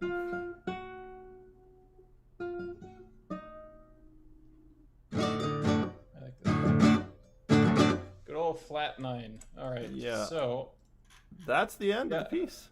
Yeah, I don't think we need anything here because it's all that one shape, right? Yeah. Well, it's all like from the beginning. Yeah. I wonder if we should put this part in again so they don't have to flip back. What do you think? Maybe. I mean, I learned pieces from the back to the beginning, so I would like it, but... Okay. I'm a generous man, so I will do it. Yeah, just this... And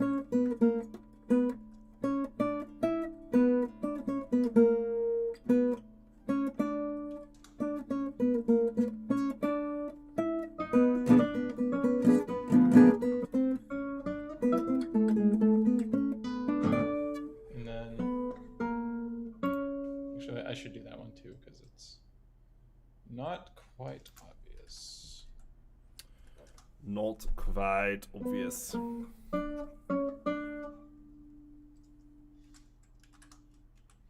then... Where's the next?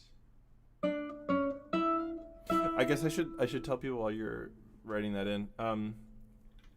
For those still watching and listening, this piece we're now done putting the fingers in. So you will publish this, Nathan, sometime when I get the recording done soon. Yeah.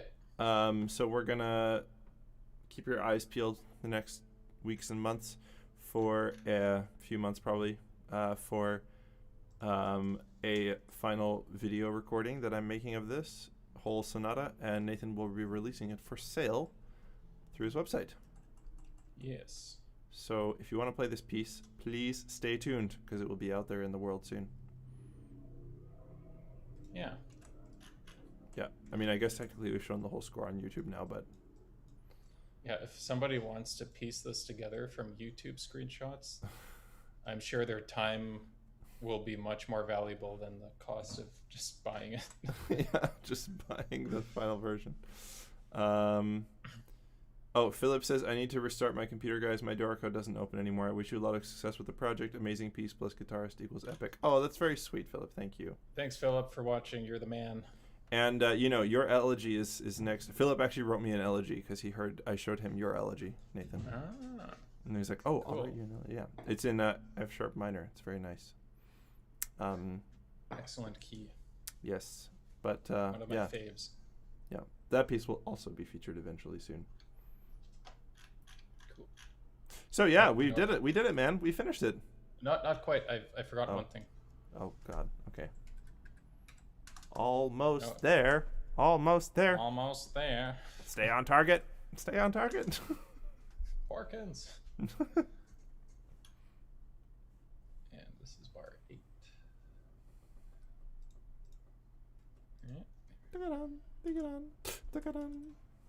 Such a nice ending. John Armstrong came to me with the ending. It was just like, Nice. you should have some chords. I was like, yeah. John Armstrong. You should have some chords. Yeah. Nice. Good old John Armstrong. All right, I think that that does her.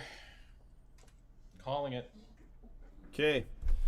Everybody. Still tons of work to do with formatting, but Yeah. future Nathan problem. It's okay. I still have to record the whole thing, so there's that. Yeah. Thank you all so much. This has been delightful. Stay tuned for a video and score release of the piece sometime in the near future. The distant future. And if you watch this later and you have some suggestions or comments or questions, send them to us on Facebook or email or through our website or something. Yeah. You know, it's We not are hard. easy to find. Yeah, not hard to get a hold of us. Okay, thanks everyone. This has been delightful.